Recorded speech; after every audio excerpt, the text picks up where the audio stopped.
வணக்கம் நண்பர்களே, இது உங்கள் way2learn.com. இப்போ நான் உங்களுக்கு என்ன சொல்லி தர போகிறேன்னா, உங்கள் டிவைஸை ஷேக் பண்ணுறதன் மூலமாக உங்களுக்கு ஏதாச்சும் கால் வந்துச்சுன்னா அதை அட்டன் பண்ணுறது எப்படி நான் உங்களுக்கு சொல்லித்தரேன். வாங்க இந்த வீடியோக்குள்ளே போகலாம். முதல்ல நீங்கள் ப்ளே ஸ்டோர் ஓப்பன் பண்ணிக்கோங்க. ப்ளே ஸ்டோர் ஓப்பன் பண்ணி மேக்ரோ ட்ராய்ன் அப்படின்னு அடிச்சிங்கன்னா இந்த ஆப் வரும். அதை நீங்கள் டவுன்லோட் பண்ணி இன்ஸ்டால் பண்ணி ஓப்பன் பண்ணிக்கோங்க. ஓப்பன் பண்ணிவிட்டு ஆட் மேக்ரோ கொடுங்க. ஆட் மேக்ரோவில் ட்ரிகர்ஸில் கீழே ஸ்க்ரால் பண்ணி கீழே வாங்க. கீழே வந்தீங்கன்னா ஷேக் டிவைஸ்ன்னு இருக்கும். ஷேக் டிவைஸ் கொடுத்துட்டுங்க. அடுத்து பக்கத்தில் ஆக்ஷன்ஸ் இருக்கும். ஆக்ஷன் கொடுங்க.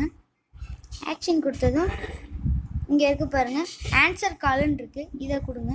ஆன்சர் கால் கொடுத்தோன்னே டிலே காமிக்கும். நீங்கள் நோ டிலேன்னு கொடுத்து ஓகே கொடுங்க. அப்புறம் டிக் கொடுங்க. டிக் கொடுத்ததுக்கப்புறம் என்டர் மேக்ரோ நேம்னு கேட்குது. நீங்கள் ஏதாச்சும் ஒரு நேம் கொடுத்துருங்க. நீங்கள் அப்புறம் போய் கன்ஃபார்ம் பண்ணிக்கோங்க. ஹெலோன்னு உங்கள் இது இருக்கா அப்படின்னு கன்ஃபார்ம் பண்ணிக்கோங்க. அப்படி இருந்துச்சுன்னா ஓகே. இல்லை இப்படி டிக் ஆகாமல் இருக்கும், டிக் பண்ணிக்கோங்க.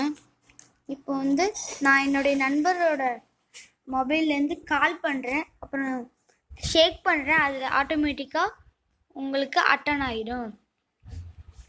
இங்கே பாருங்கள், உதாரணத்துக்கு இப்போ நான் ஒரு கால் பண்ணுறேன், இங்கே வருது பாருங்க. இப்போ நான் அந்த டிவைஸை ஷேக் பண்ணுறேன் பாருங்க. அதன் மூலமாக உங்களுக்கு ஏதாவது கால் வந்துச்சுன்னா அதை அட்டன் பண்ண.